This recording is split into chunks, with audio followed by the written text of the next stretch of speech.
First ever factory outlet Mukunda jewellers Jubilee hills Vizag branch లో త్వరలో ప్రారంభం. సెలబ్రిటీలు మాల్స్కి వస్తే మొన్న నిధి అగర్వాల్ మీద పడి ఏదో చేశారు. ఆ రచ్చ ఇంకా కొనసాగుతూనే ఉంది. సరే, ఆడపిల్ల మీద పడ్డారు పోకిరి వెధవలు అనుకుంటే మొన్నటి వరకు మర్చిపోయాం ఈ సిట్యువేషన్ని. ఇప్పుడు అమితాబ్ బచ్చన్ గారు ఎయిర్పోర్ట్లోకి వస్తే అమితాబ్ బచ్చన్ గారు వచ్చారు అంతమంది మొత్తం మందంతా ఎగబడింది పైకి. ఈ మంద ఎగబడింది. ఏం చేశారో తెలుసా? ఎయిర్పోర్ట్లో ఉండే అద్దాన్ని తోసుకుంటూ వెళ్ళేసరికి ఆ అద్దం మొత్తం పగిలి కింద పడింది. థ్యాంక్ గాడ్ కొంచెం పక్కన ఉన్నాడు కాబట్టి అమితాబ్ బచ్చన్ మీద పడలా, లేదంటే ఇంకా పెద్ద ప్రమాదం జరిగి ఉండేది.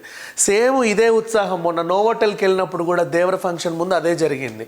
అద్దాలన్నీ బగలగొట్టారు. అద్దాలు పెట్టేది మిమ్మల్ని బగలగొట్టమని కాదు, దాన్ని తొయ్యమని కాదు, ఏదో వాళ్ళ అందం కోసం అటువైపు ఉన్న ఫ్లైట్స్ని కనిపిస్తాయి కదా, చూస్తారు కదా అని గేట్స్కి అనుకూలంగా పెడతారు. కొంచెం అంతమించి లేదు. షాపింగ్ కాంప్లెక్స్లోనే ఎక్కడైనా అద్దాలు ఉండవు. ఏంటంటే విజిబిలిటీ బాగుంటుందని. నిన్ను తోసుకొని వెళ్ళమని కాదు, దాన్ని బగలగొట్టమని కాదు. సరే, అమితాబ్ బచ్చన్ గారు వచ్చారు. ఎందుకు ఆయన మీద పడాలి? ఇప్పుడు ఆయన మీద పడి రక్కితే ఏమొచ్చింది? ఎయిర్పోర్ట్కే కదా వచ్చింది. మీతో పాటే ఫ్లైట్ ఎక్కుతాడు, అటు వెళ్తారు, ఇటు వెళ్తారు, వస్తారు. ఆయనతో నువ్వు సెల్ఫీ అడగాలి, ఆయన మీద పడాలి, తొయ్యాలి. చంపేయండి ఓ పని చేస్తే సెలబ్రిటీస్ అందరినీ, ఇంకా రారు బయటికి.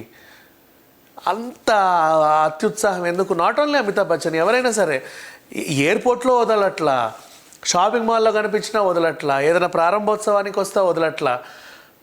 ఎక్కడ పొరపాటున ఎక్కడన్నా జిమ్కి వెళ్తుంటే కింద కాచుకు కూర్చుంటారు. వాళ్ళు పైనుంచి కిందికి వచ్చేంత వరకు వాళ్ళని ఫోటోలు తీయాలి.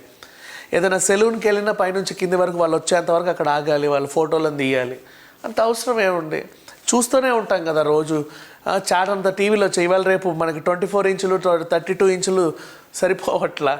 ఎవరి ఇల్లు చూడు చాంతాడంత టీవీలు, పెద్ద పెద్ద మొహాలు. సినిమాలకు కూడా వెళ్తున్నాం, రోజు ఓటీటీలో చూస్తున్నాం, 1-2 సార్లు చేతుల్లో యూట్యూబులలో చూస్తున్నాం. అయినా సరే నిజంగా కనిపిస్తే వెళ్ళి మీద పడడం ఎందుకు? ఈ ఉత్సాహం ఒకటి తగ్గించుకోండి. ఎవరికైనా వాళ్ళు మనుషులే కదా, ఇబ్బంది పడతారు. అంటే బయటికి రావద్దా సెలబ్రిటీలు? ఏదో ఒకటి ఖచ్చితంగా వెళ్ళి వాళ్ళతో ఫోటో దిగడం ఎందుకు? కొన్ని ఉంటాయి ఫ్యాన్ మీట్లు. ఈ సెలబ్రిటీస్ ఏం చేస్తారు? వాళ్ళ హౌస్లో ఉన్నప్పుడు ఏదో ఒక రోజు ఒక టైం తీసుకొని అలా బయటికి వచ్చి అందరికీ చేతులు ఊపుతూ ఉంటారు. అప్పుడు తీసుకోండి ఫోటోలు. ఏముంది, ఆటోగ్రాఫ్లు ఇస్తారు, తీసుకోండి. అక్కడ దాకా వెళ్ళండి. పొరపాటున వాళ్ళు కనబడడం పాపమా? నీకు అంతగా అభిమానం ఉంటే వాళ్ళ ఇంటి దగ్గరికి వెళ్ళి అక్కడ సెక్యూరిటీ గార్డులను కనుక్కోండి. సార్ ఎప్పుడు బయటికి వస్తాడు, మాకు ఎప్పుడు సంతకాలు పెడతాడు, మాతో ఎప్పుడు సెల్ఫీలు దిగుతాడు, లేదా షూటింగ్ స్పాట్ ఎక్కడన్నా జరిగితే అక్కడికి వెళ్ళినా రిక్వెస్ట్ చేసుకోండి బాడీ గార్డ్స్ని. తప్పే ఉంది. పొర్రపాటున కనిపిస్తే చాలు మీద పడి ఎగబడి ఇంకోసారి బయటకు వస్తావా సస్తావా నువ్వు అనేలాగా వాళ్ళు కూడా బయటకు వస్తే ఎక్కడ ఎవడొచ్చి ఏం చేస్తాడో అని ఇన్సెక్యూర్డ్గా ఫీల్ అవ్వడం. తిరుమల కొండ మీదకి వెళ్ళినా అంతే, వచ్చాడు. మీరు వెళ్ళింది ఈ పని ఏంటి? వాళ్ళు వచ్చిన పని కూడా అదే. మీకు అయ్యే టైంకే కొంచెం గంట అటు ఇటుగా వాళ్ళకి అవుతుంది, లేదా మీకన్నా ముందు అవుతుంది. అంతమించి ఇంకేం ఉండదు. తిరుమల కొండ మీదకి వచ్చినా అంతే. ఎక్కడికి వెళ్ళినా సెలబ్రిటీస్ వస్తే మీద పడి రక్కేయడం ఇప్పటికైనా మానుకోండి. చాలా అన్కంఫర్ట్గా ఉంటుంది ఎవరికైనా సరే. వాళ్ళు ఏదో అవసరం కోసం ఫ్లైట్ ఎక్కి వెళ్తారు, లేదు అంటే ఇంకా మరి సొంత చార్టెడ్ ఫ్లైట్లు పెట్టుకొని మీ ఎవరికి చెప్పకుండా ముసుగేసుకొని కప్పుకొని తిరగాల్సిన పరిస్థితులకైతే సెలబ్రిటీలను దయచేసి తీసుకురాకండి. Thank you so much.